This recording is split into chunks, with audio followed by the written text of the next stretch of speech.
All right, on this episode, number 123 of Greeny Sports Cards Live, we'll not have only one, but two big announcements, plus hobby news with our resident insider, card show live, and a look back to look forward ahead to the National. All this and more on the other side. You'll make this rather snappy, won't you? I have some very heavy thinking to do before 10 o'clock.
All right, welcome into Greeny Sports Cards Live, the world's very first multi-stream for the hobby industry. This is going on episode number 123 as we come to you Tuesday night here live from 7 to 8 p.m. as we do every week, as Greeny and I have done for the last 2.5 years now.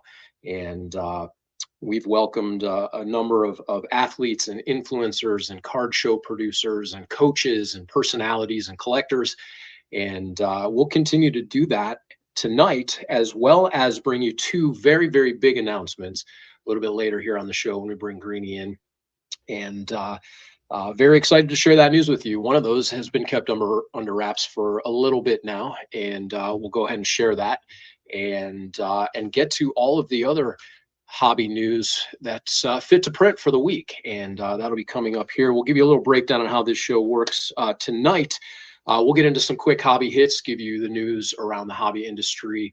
We will welcome in our resident hobby insider, Joe Wismierski, for an extended segment that has to do with hobby news, and we'll get Joe's opinions and insight and feedback. Lots to cover, particularly on the show schedule side this past week with the big front row card show that took place in an NFL stadium.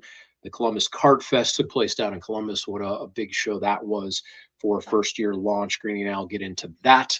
We'll talk about the Broadview Heights show that took place up here locally, and we'll get into Card Show Live with Greeny himself as he'll take you around the country. We've got stops in Salt Lake City, Utah, South Bend, Connecticut. He'll head over to Leesport, Pennsylvania, and down to Columbus, Georgia for a number of card shows that you can expect in and around your neighborhood. So this is an interactive show for you hobby enthusiasts, whatever multi-stream channel you are watching, whether that's Facebook or Twitter or Instagram, or maybe you're catching it on YouTube or LinkedIn or Twitch or any number of multiple points in between. You can comment. We encourage your feedback, answer any of the questions. If you have questions yourself for any of our guests or Greeny or I, please drop those in the comments section and join us again as we do this every Tuesday night live from 7 to 8 p.m. So without further ado, let's go ahead and welcome in the man himself, Steve Greenberg, aka Greeny. Hey, happy Independence Week. Independence Day week. Not Independence Week, Independence Day week. Right? Different. 250 years. Did you say independence? I did. I didn't say independence. I said independence. Independence. It is Independence Week, Independence holiday, and Independence.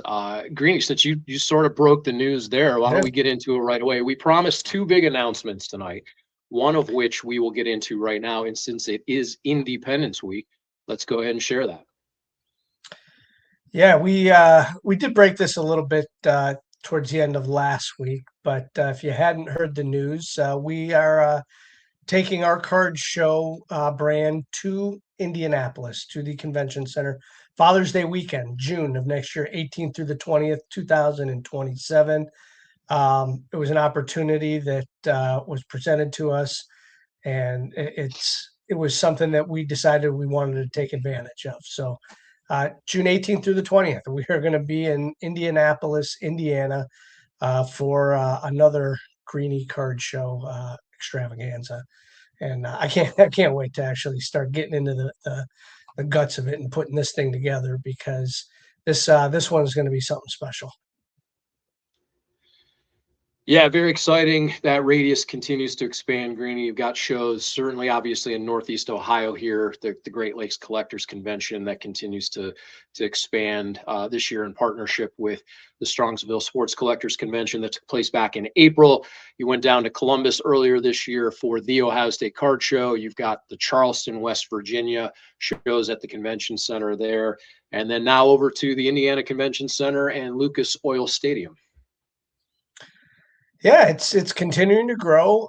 We have a couple other things for 2027 planned, but this one was one that we wanted to get on the books and get in front of people as soon as possible. And we'll have more details probably in the next month or so after the National. We have, that's a whole segment we'll get into in a little bit. But after the National, we'll turn our focus to some of the 2027 shows, and we'll have a lot to present to people then. Very cool. So those dates again, June 18 through 2027, over to Indianapolis at the convention center there. Looking forward to that one. Greeny, before we get into some other news here, let's take a little bit of a look back. You had the Broadview Heights show this weekend, took place on Saturday. Used to be in the industry, 100-table show as a benchmark, as a really big show, probably just 3 years ago. That was a 100-table show, but how did that go for you? It was terrific. We had a nice time. We had a good crowd. We had some great vendors, but you're absolutely right. When we first started this show, I don't know, it's probably 3 or 4 years, probably 4 years ago now, man, it was a 100-table show, and those were hard to come by. It wasn't the typical hotel 30, 40 table show or VFW. So it was one of the largest in the area. Now there's much larger shows, and that's fine. It still serves a nice niche. It's a great show. Families come to it. It's easy to get to off the highway. So we had a great time there at Broadview Heights this weekend, and it turned out pretty much like we expect. It's a show that's every couple months, and it gets a nice turnout. Why don't we stick in the state of Ohio for now? The Columbus Card Fest took place, the first ever launch at the Columbus Convention Center. It was this past weekend. Card Collector 2 and our friend, 4-time appearing Brad Beeman, soon to be 5 on Greeny Sports Cards Live. Kudos to them for a tremendous launch. You were down there this weekend. What were your initial thoughts with the Columbus Card Fest?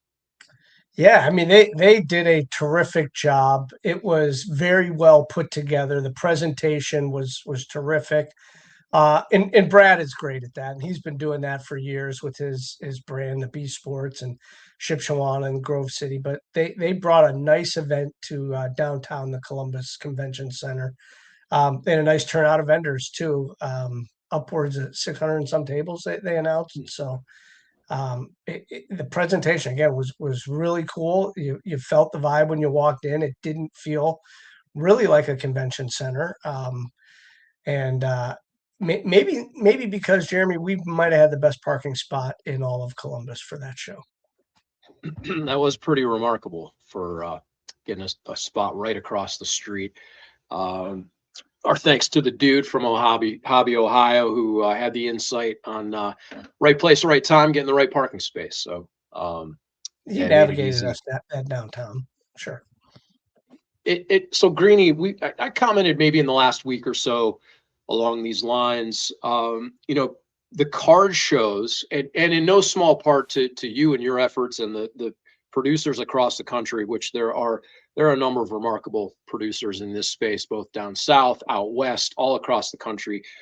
The hobby has really evolved from the last 5 or 10 years, kind of the traditional backroom hotel card show where smoke filled rooms and guys kind of tucked away on a weekend, to what we see now. The national was at the forefront of going into much larger spaces in the convention centers, and that had a big room feel. But we've seen these shows now evolve from hotel rooms and kind of really small venues, VFW halls, to fairgrounds, into convention centers. The independent show or indie show next year will be going into a convention center. The Card Fest in Columbus took place in a convention center. The hobby is really growing up beyond there's a whole other conversation on the corporate side, the money and the investment into the cards themselves. But these shows are really growing. They've gone from 100 table shows to 200, 300. You had a 650 table show.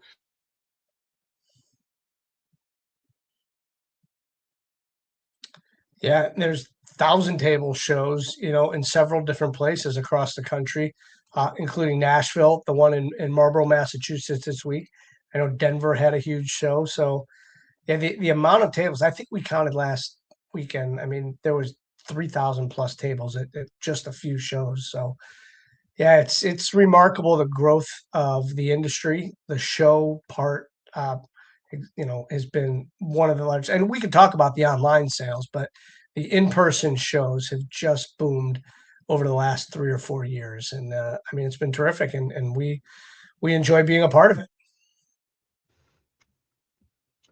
Absolutely. So why don't we get to other breaking news? Actually, right before that, we did have a chance to swing by Midwest Cards as well while we were down there. And we had Chuck on the show last week to talk about their 1 year anniversary.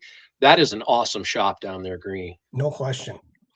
They did. I mean, and they have a wax wall. They have a place to sit and relax. There's 3 TV screens. There's an actual bar, and you can order some, finger foods and drinks. I think there's a bar actually there, and you can boxes galore if you want to open. And then they had a lot of singles to look at too. So kudos to them. I'm sure that the anniversary party that Saturday was terrific. We were only there Friday, but I'm sure it was terrific. And um, having Chuck on the show last time, we know everything that was going on. So what a weekend it was in Columbus with the Columbus Card Fest and the Midwest 1 year anniversary of being in that location party. Very good. So a little bit more breaking news to share coming up in the show. But right now, let's get into your quick hobby hits. We'll give you the rundown here. For the week of June 22nd, eBay releases their mid-year hobby market insights and a couple of interesting takeaway. No surprise here, the TCG categories continue to outpace sports cards in growth. Vintage sports remains the most stable segment, and women's sports cards saw a double-digit increase in search volume. This report is one of the most widely referenced market snapshots each year. Fanatics Fest NYC confirms an expanded guest lineup across MLB, NBA, and WWE. Fanatics also announced new details, including a dedicated live trading floor, collector's lounge for high-end deals, and expanded creator-led sessions. Fanatics is building a full trading ecosystem inside one of its major events. ComC introduces new seller dashboard enhancements, including improved inventory analytics, faster pricing tools, and streamlined consignment tracking. The update was widely praised by high-volume sellers who rely on ComC for modern singles. CGC Comics report a post-convention spikes in comic submissions following early summer shows, with Golden Age and key modern variants leading the surge. This continues a trend of collectors grading immediately after major convention appearances. PSA announces a major expansion of AI-assisted card identification and image matching. They rolled out a new update to their grading infrastructure, expanding automated card identification, variant detection, and image matching technology used to verify cards against previously submitted items. The update improves detection of surface flaws, consistency in identifying parallels, and print variations. fraud prevention through image match comparison. This is one of PSA's most significant tech upgrades since introducing AI tools into its grading workflow. We've got more hobby news and views coming up with our resident hobby insider, Joe Wismierski of Phoenix Sports Cards. But first, before that, we'll welcome Steve back into the show here. We said we've got a big announcement coming. Greeny, very excited to share this, especially because my internet again is a little bit spotty tonight. But next week, starting June 7th, we are moving to the Big Play Studios here in downtown Cleveland at Burke Lakefront Airport. Greeny, after 123 episodes, we are growing up into a proper studio, to a proper production studio, and we cannot wait for that to happen. Next week will be the first show, Tuesday, July 7th from 7 to 8 p.m. Same time, can't even say same great station because we will be on one of the biggest networks in the country here. Big Play has built something remarkable here in Northeast Ohio, and we can't wait to be a part of that here. We'll give everybody a glimpse of that. If you're not familiar with Big Play, they've got outposts in multiple cities with content. This will be their first foray into the collectible space with us. They have a remarkable network reaching over 4.4 million social fans with a terrific team that we'll get to be a part of with some major players here, Greeny. Josh Cribbs, on the verge of the Hall of Fame potentially. Boobie Gibson of the Cavs. You've got Bobby Carpenter down in Columbus. Our friend Chris McNeil, also coincidentally down in Columbus and based out of Cleveland. You've got Hanford Dixon, who, by the way, the news broke on his show earlier yesterday that he is being inducted into the Greater Cleveland Sports Hall of Fame, a well-deserved honor. Certainly the innovator, one of the two innovators of the dog pound here in Cleveland. So really exciting stuff, Greeny. We will be, this program will be an anchor feature from a collectibles perspective on the Big Play Network starting next Tuesday. Yeah, I mean, this is awesome. We've had a chance to be down there a couple times. The first time I was there was on a Thursday night when the Cleveland Browns played the Jets. Joe Flacco was our quarterback, and we clinched a playoff berth. You and I were there sitting with Greg Williams, which was fantastic in its own right. But the studio was cool. The view is great. You can see Burke Lakefront Airport, and then you can see Lake Erie behind that. So really cool space down there. And then we were there going over some information and looking at the studio last week. And yeah, I'm excited. We're going to be down there next Tuesday. We'll do some prep work, and then we'll be live in the studio. You'll actually see both of us on the same set, which I think has happened one, maybe twice. One time for sure when we did it from the Cleveland State game. Might be the only time that we were actually together doing this show. Yeah, maybe one other time, and some live stuff from either Medina or Sure. the National. But yeah, it's very exciting, Greeny. We launched this on a bit of a lark over almost 3 years ago with the idea of doing something for the hobby, creating a show where we told stories, long form stories, and interviewed influencers and people who make the hobby go. And those are producers and collectors and personalities. And we've been able to do that week over week. And we get to grow up a little bit in the Big Play Studios next Tuesday. So very excited to get our hands and our crew on their cameras, their microphones, their technology. It's going to be great. Can't thank Dave and Mike enough for their leadership, and Nick Padone, who is a part of this, and Ryan and Bailey and Jack, and then certainly on the Greeny Sports Card side, Haley and Drew, who helped lead that charge as well. So Greeny, thanks to your vision and support for what will be Greeny Sports Cards live from the Big Play Studios starting next Tuesday at 7 p.m. Eastern time. And let's also not forget that Haley will be there producing the show too. So we're bringing Haley with us, not just us. So yeah, that's very rare. All three of us are in the same room. So right. Very excited to get that going. So Yeah, two big announcements tonight. We got the Indie card show for Independence Week and a move to the Big Place Studios starting next Tuesday. So with that, since we already jumped into some news, we might as well keep it going and bring in a man who can open a blaster and somehow turn it into a three-part documentary, a live reaction stream, and a motivational speech all at the same time. He is the undisputed commissioner of chaos in the hobby. And the only person we know who has a pregame routine for opening retail. Ladies and gentlemen, please welcome in headband Joe Wismirski. Long time. Long time. Glad to be here. Everybody sit down. Yeah. Yeah. Steve, you know I hate card shows, right? So I do, but I know you attend them. Yeah. Well, Now you don't attend them on the most crowded day. You attend them, but let's actually say that most shows on day 3 aren't as crowded as the other days. But I hear otherwise from the front row show in Phoenix. Yeah, it was wild. It took place in Cardinal Stadium. There was every bit of 600 tables plus in there. It was very cool. You had the ability to walk down out the tunnel. The process of how they had it set up was great. It was clean. I'm just going to say it.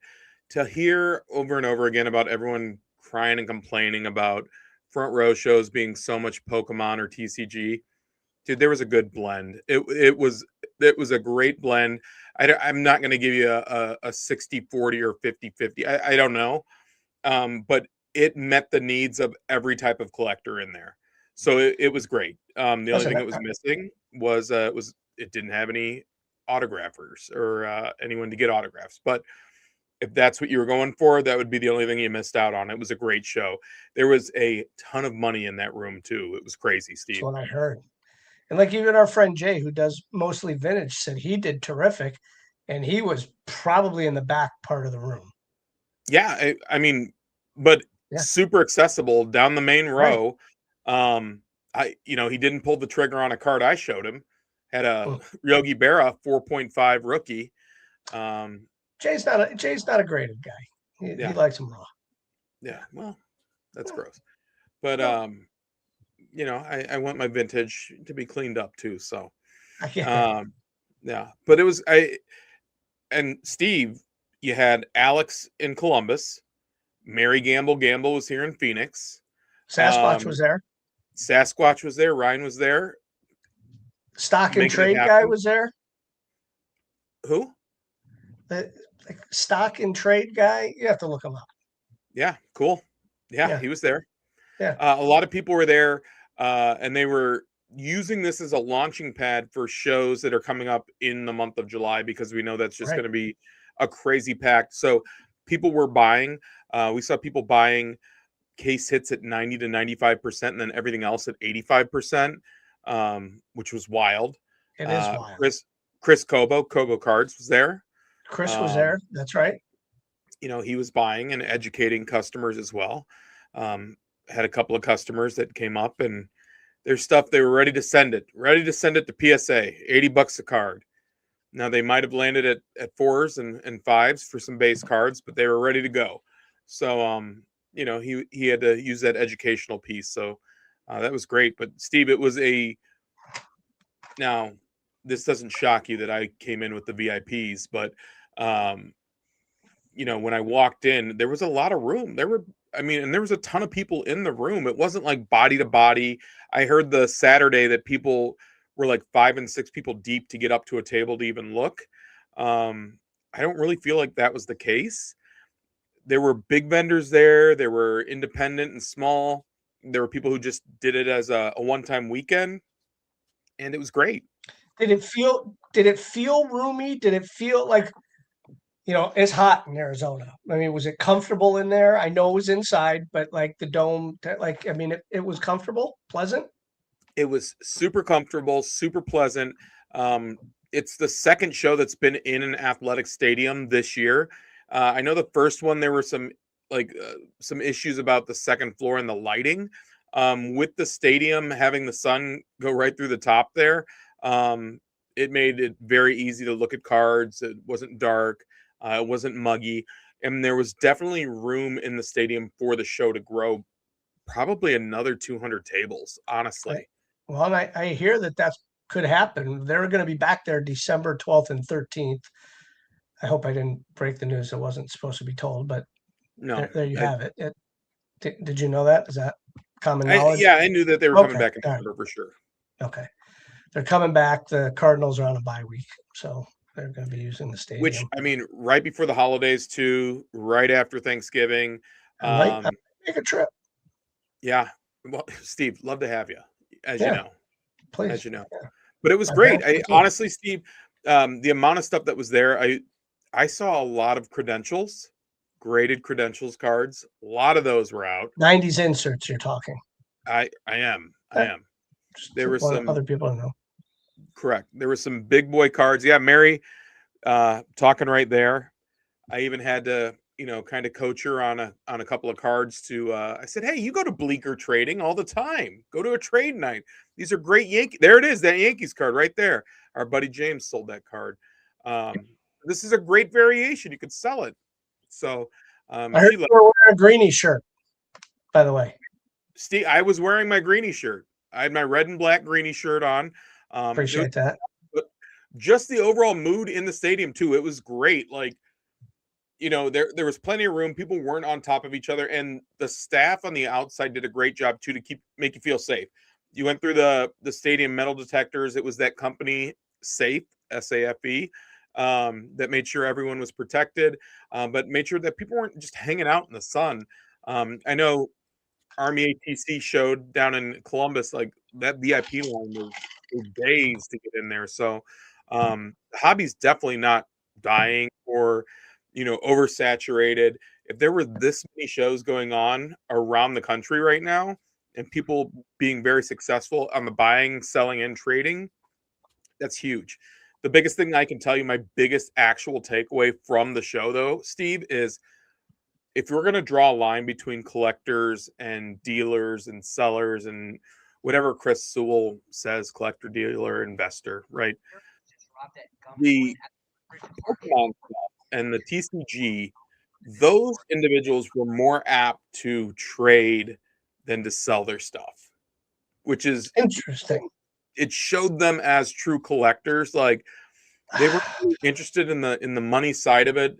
If there was something that they wanted, they pulled out like their grails to trade up. And so that was kind of a bigger card. Yeah. Yeah. It was refreshing to see that kind of stuff, that the value there. And no one was like, it wasn't crazy. Like it was a great place for kids to be in there too. It wasn't like people weren't vulgar or ignorant. It was nice, dude. It was as someone, again, who is not a card show guy, it was refreshing to be in there. Well, kudos to them. I know that they did a great job. Like we said, Jeremy and I were down at the Columbus Card Fest. That was a great job. I heard the Denver show was terrific. There was 1,000 tables in Marlborough, Massachusetts. That was good. So, I mean, card shows were hot. So let's just have this. Did the shop see more traffic with people in town there? Yeah, Chris said it was absolutely crazy. People are asking me too, like, "Oh, you're with the shop?" I was like, "Yeah, we're 8 miles away."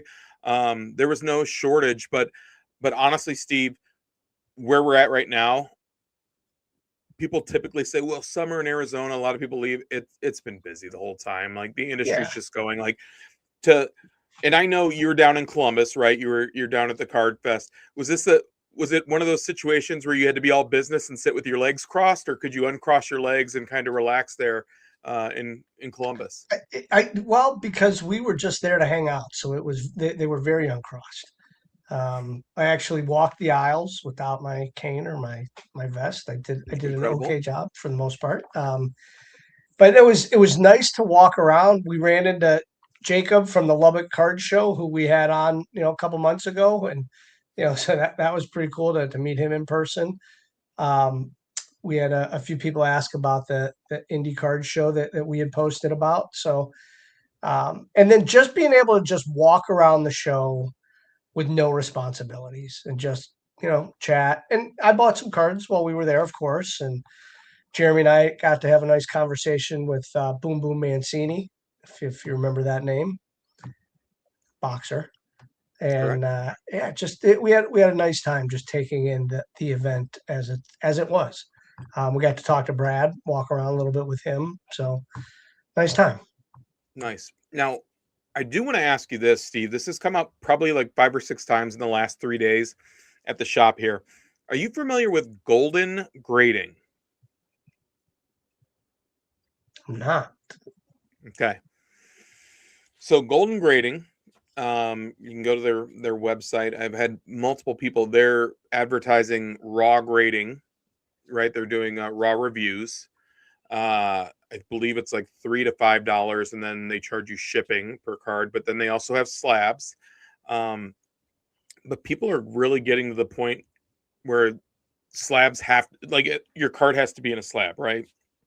But people are also that are new to the hobby, and there's a lot of new money coming in. They don't care, PSA or not. They want a card slabbed, and this is a company that's slabbing cards and turning them around quick. I was just interested if you had heard anything about that, because I've now heard it come up quite a few times in the shop, and people were really intrigued with the price point. I mean, there's a number of grading companies that charge that. I mean, I think GMA is probably still in, and I know Tag's getting a lot more play, but I don't know, is that HGA still a thing? I know that there's several of the good price point if you just want your card graded. Yeah, I mean, there was a PSA was there taking submissions at the front row show this week, so there were people definitely in line waiting to submit those cards. Well, let's talk about that for a second. I think did I send you, Haley, this picture that you can put up, the pricing for the National.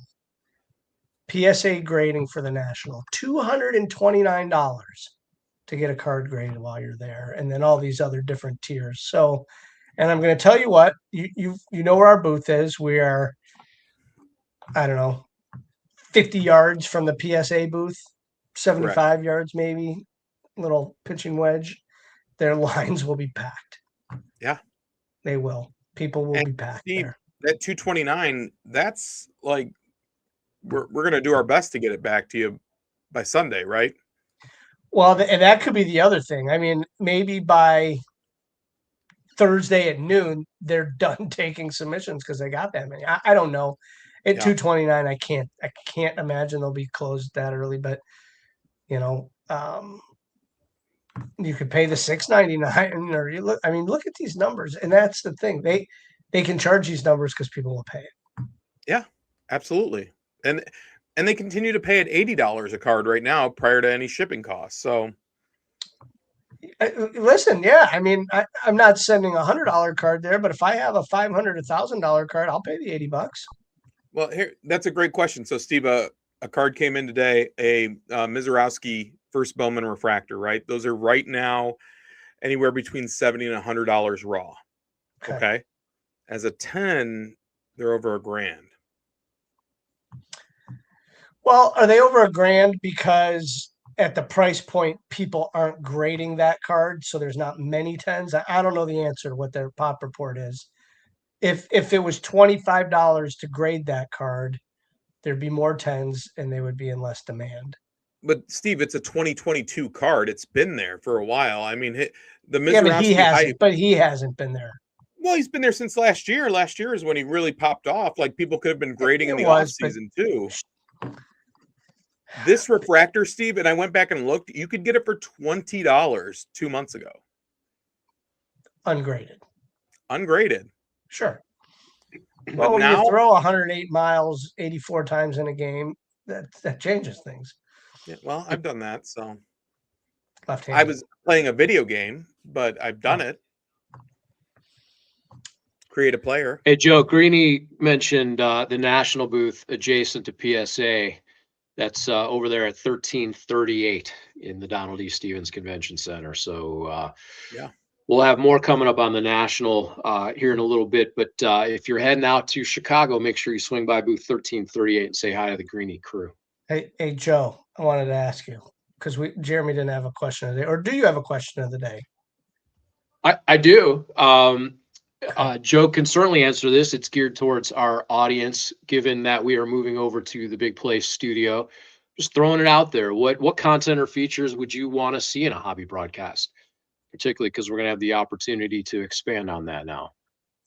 I mean, it's pulling back the curtain, but I think it would be great if Steve actually had a legitimate, real deal come in and walk through the steps of him buying right in front of the camera. And it's So, not pretty, but um, I, we've never really done those types of videos, but I do think so. Drew and Haley are both going to be at the National, along with Jeremy, and I think that we will set the camera up on the booth for probably a full day. I mean, we'll have multiple cameras, so we're going to capture some of that kind of stuff at the National this year. yeah, I think that's great. I mean, being able to sit there and see it happen in real time last year with a Jordan auto, LeBron rookies, Yao Ming, that kind of stuff. And then like watching the man's mind when he passed on the deal and walked away for like $500-600 difference. And then he's like, why would I have done that? And then circle back and then close it. Like, I mean, there is a lot of psychology to it, but then there's also like some just intuition and seeing someone genuinely like playing the scenario through their head about a deal. And I think a lot of stories can be told being able to see that kind of stuff. And it's important, and people love that reality side of it. And that's why, the Golden Touch or Ken Golden's Netflix show, people love that, or they love watching Kyle and the King of Cards stuff because, being able to see those stories and seeing like a kid or another grown up or like, hey, these cards I discovered in my great grandfather's XYZ, and then Steve being able to educate someone and tell them on it. I think that stuff's cool. Yeah, I'm thinking of Rajiv Joseph, who was one of the co-writers of Draft Day that ended up becoming the movie. What he was most intrigued about was this idea of a ticking clock. So that's why the draft appeals to people. You've got, I think, anything that's high stakes, big money, sort of a ticking clock, whether it's the show hours or the deal. I think you're right, Joe. It's compelling content. Yeah. So my question to you, Joe, because you walked around a card show and it looked to be like the cement floor there. I got to get some new shoes for the National. What brand do you suggest? Steve, I'm going to ask you first. Do you have a wide foot? I'm a little bit of a wide foot. Okay. Do you pronate a little bit, Steve? I don't know that. I did Fleet Feet did a diagnosis on me, and I have some shoes from last year. And I'm going to say New Balance is phenomenal, right? It's good for balance too, which is great for you. It helps with any over pronating too, so that your foot doesn't go over onto the outside. New Balance is fantastic. ASIC is another great shoe. As long as you're not looking to really be super stylish. I mean, some of those companies do have a stylish edge to them. The other thing, if you're trying to go trendy and stylish, comfortable, great support, any of the Devin Booker shoes, either the Book 1 or the Book 2, it's a wider shoe. It's super stylish. It's crazy comfortable. The Book 2s are insanely comfortable. Are they orange? No, they have all. Actually, that's a great question, Steve. They out of the Book 1s, they have the Flagstaffs, and they're green. Okay, to symbolize all the greenery and all that kind of stuff up there. That might be a good investment for you. The book 1s. Haley's got those. She's showing them. Bring Haley on. I was giving my pick, the Nike V5 R&Rs. Oh, they're the best. I was showing off on the side. They're narrow. There you go. No, they're great. They're narrow, Steve. They're narrow. They're awesome. Haley, you're gonna want to wear those at the National, Haley. I promise. That's why I bought them. Comfortable shoes. Comfortable shoes. For sure. I mean, I have roller skates that I wear as knee pads too, so you could always just slide around. Heelys, Steve, would be a phenomenal thing for you there too.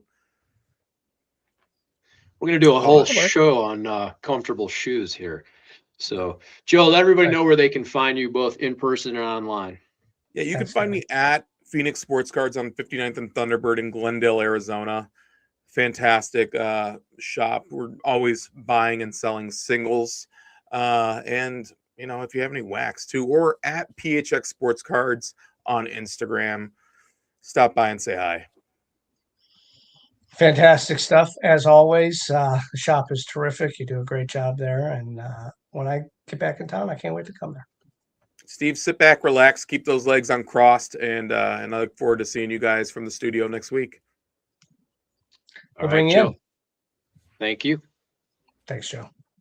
Our thanks to resident hobby insider Joe Wismirski out there at Phoenix Sports Cards. Greeny, a lot of talk about shows, both that took place last week and some terrific shows coming up this week, and you will bring that to everybody here in Card Show Live.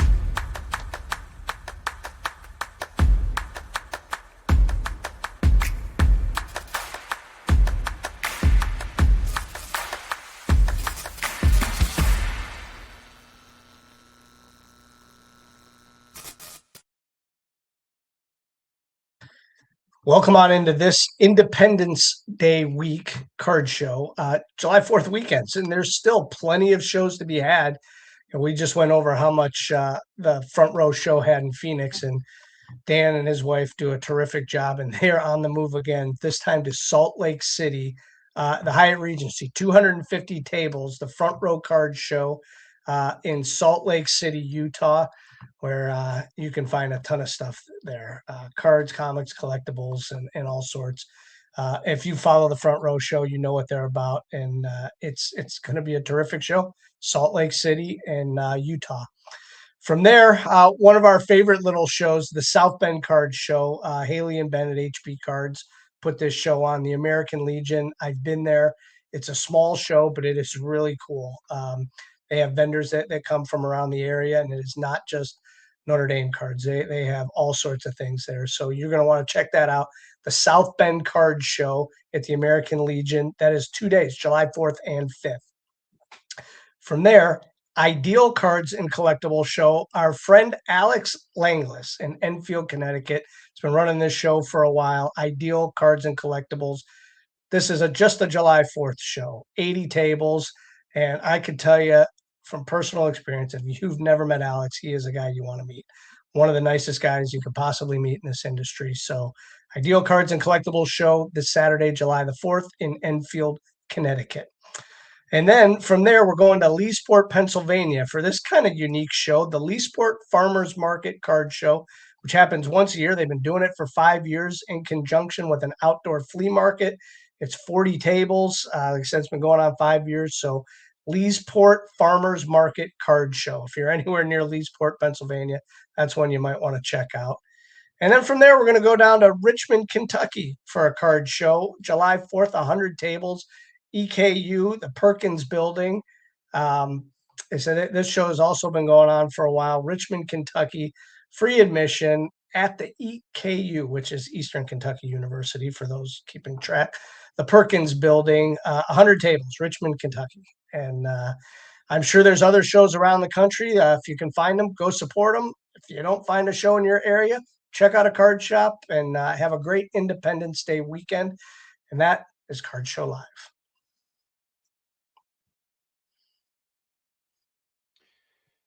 Great stuff, Greeny. Lots of shows to get to. Again, you mentioned Independence. Reminder that we broke the news today. Greeny Sports Cards will be heading to the Indiana Convention Center and Lucas Oil Stadium next year, June 18th through 20th. Before that, we're heading to the National. Booth 1338 there in the Donald E. Stevens Convention Center. Greeny, I believe, is this the final year, or there's one more year before it goes to Detroit? One more year. It would be 3 years in a row. Chicago. This is year 2. Then it goes to Detroit. Then it comes back to Chicago. But it is absolutely a phenomenal show. We have a great location. Same exact spot that we were in last year. Our friends right across from us, Gemini Sports Cards. We have Vintage Cardboard Collectibles right behind us. Mike and PSA, like we said, is a little bit away from us as well. So if you're familiar with the building, this was where the old Olympic Pavilion was, but we're literally right up the ramp, so you can't miss it. Booth 1338, and we have been pricing cards like crazy, and we have plenty more to go. So if you're looking for what we like to specialize in, those older insert cards, and the case hits are, we have a few, but those you can find those at all the other modern booths. Our booth is a lot more nostalgic with the 90s, 2000s stuff. Can't wait for the National Sports Collectors Convention. It's always my favorite part is just reconnecting with people that you get to see about once a year, and familiar faces you get to see throughout the year. It's really an awesome experience. So let's go ahead and take a look ahead at the National by taking a look back at last year and give you a brief overview.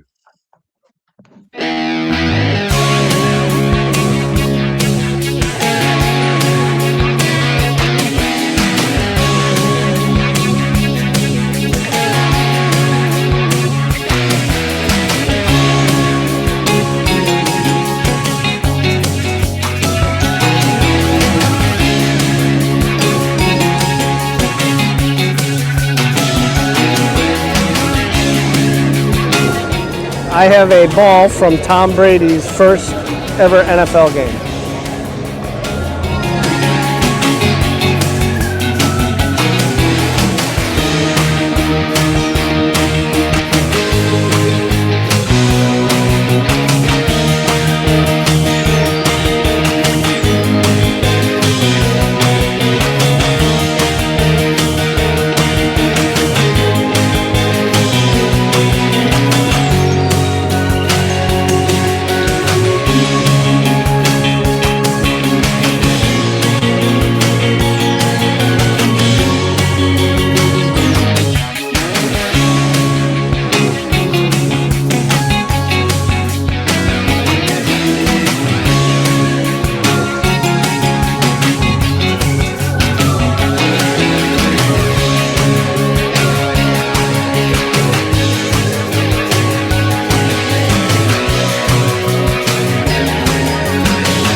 Greeny, one of the destinations at the National every year is the remarkable Autograph Pavilion, brought to you by TriStar.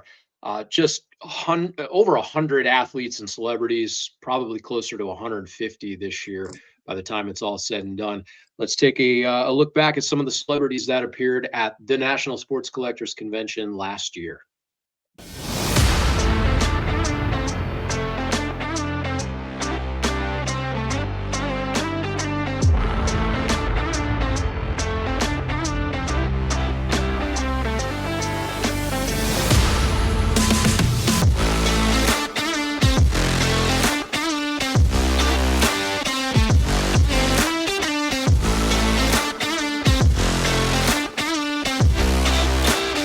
Love the guy, great inspiration to me, what he did and what he's doing now.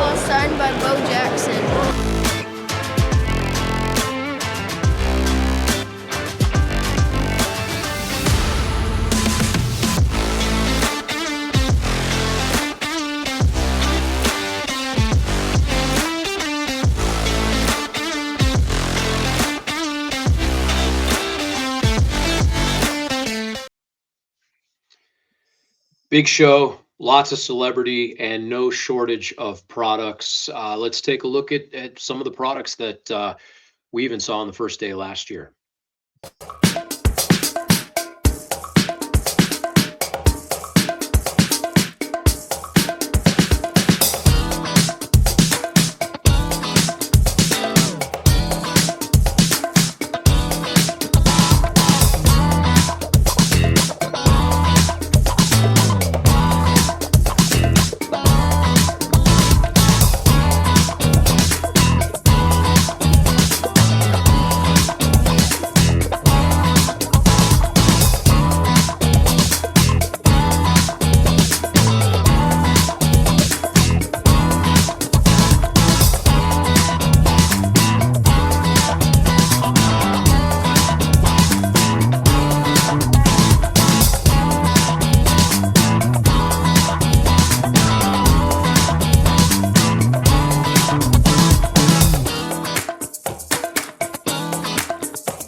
Yeah, we can't look forward to that enough. The vendors are really what drives the show, and there's like 600 booths, I think, upwards of more with the tables upstairs. So it is going to be a tremendous show. I hope you guys make it all week if you can. If you're there for just a couple days, get your comfortable shoes and just walk the floor and just you know thing. It's you hear this every year. If you see something you like, buy it because you never know if it's going to be there when you come back to that table. That is always true. That is one of the biggest things that you'll hear anybody say. Hey, what should I do at the National? If you see something that you like, buy it. It's not going to be there 20 minutes after you walk past it. So we can't wait. That is July 29th through August 2nd at the Donald E. Stevens Center. Greeny, you talked about price and cards. This is a show not to be taken lightly. Your team starts very early. It's not something you just show up to. I've seen you guys actually lay out the booth in the office and prepare. When do you start preparing for this show? And I mean, literally, you could say that the day after it ends for the next year. But what's the strategy for you as a vendor going into the National Sports Collectors Convention? Yeah, I mean, right. It's easy to say the day after. You're right, but I mean, we know the kind of stuff that we like to have in our booth, and we're searching for those cards all year long. And then really today was probably the main day where that's all we're going to do for the next 4 weeks is price the cards that we've not priced over the last year that we bought specifically for this show.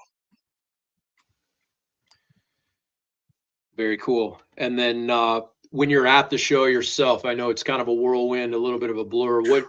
What are you looking forward to at the show? What's a show experience like for Greeny when you get outside of your booth? It's crazy. It's really a blur, right? I mean, I like to do it all, right? I like to walk around. I like to watch and see the happenings.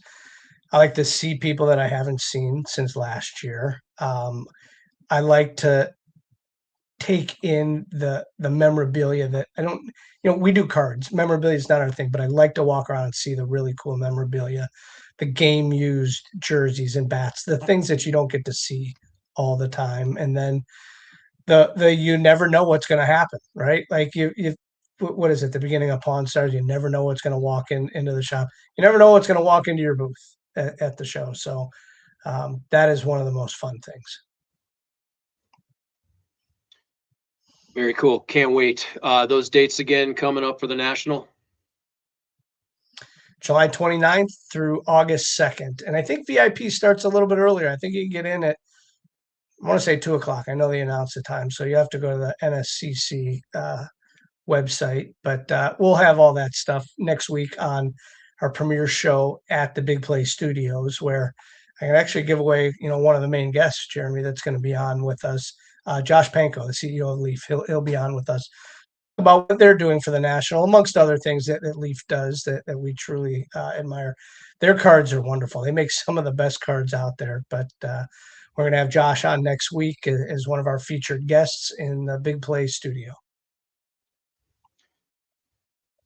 Yeah, can't wait. We are moving starting next Tuesday from the Big Play Studio down at Burke Lakefront Airport. You will see us in high definition and high volume. So can't wait for that. Can't wait to get down there. Our thanks to Big Play for partnering with Greeny Sports Cards to bring you Greeny Sports Cards live every Tuesday night, 7 p.m. to 8 p.m. Eastern, now live from the Big Play Studio, part of the Big Play Network. So Greeny, you mentioned that again. Our guest next week is who? Josh Panko, the CEO of Leaf. So that'd Very be cool. really cool. Big guest on a big network. Right. And they have a lot of stuff that they do at the National. They do these national packs. So he'll tell us all about everything that they have planned that you can get at the Leaf booth. And then what Leaf has going on for the rest of the year too. We can get into that with Josh next week. Very cool. So yeah, check us out on the Big Play Network starting next Tuesday, and be at the National. We mentioned the Indy Card Show, or it'll be the Indiana State Collectors Convention. Working title for now, somewhere in there, Card Show Collectibles, but it will be at the Indianapolis Convention Center and next to Lucas Oil Stadium there in Indianapolis. So that'll take place next June 18 through 20. Greeny, what's coming up on the horizon before that for local shows here, regional shows? Yeah, we just put a video out for the things going forward. July 18th, TC Greeny. July 19th, the day after, we are at the Glen Eagles show in Twinsburg. Then we have the National. Then in September, we have, oh boy, the 3rd and 4th, or 4th and 5th Memorial Day or Labor Day weekend, excuse me, is the mall show, Great Northern Mall. Then we go to Charleston, September 18th through the 20th, and round out that part of the schedule. And then all in the while in the mix, August 28th and 29th, my dad's birthday, we will be at the Medina County Collectors Fair. Lots of stuff coming up. Check out greenysportscards.com or greenyshows.com. Will get you directly to that schedule as well. Greeny, great stuff tonight. Our thanks to headband Joe Wismirski out there in Phoenix, Arizona, Phoenix Sports Cards. Our thanks to the Big Play Network, who will welcome us in next Tuesday live from 7 to 8 p.m. from their studios. And Greeny, our thanks to you for allowing us to do this week over week. Thanks to Haley on the board. And Greeny, may the cards forever be in your favor. Yeah, can't wait to get out of this room, and we're going to move to the studio next week there in Burke Lakefront Airport. We can't wait. Something big is coming from there, and from 2027, there's a lot of big things coming. So with that, we will see you in a new studio next week. See you next Tuesday.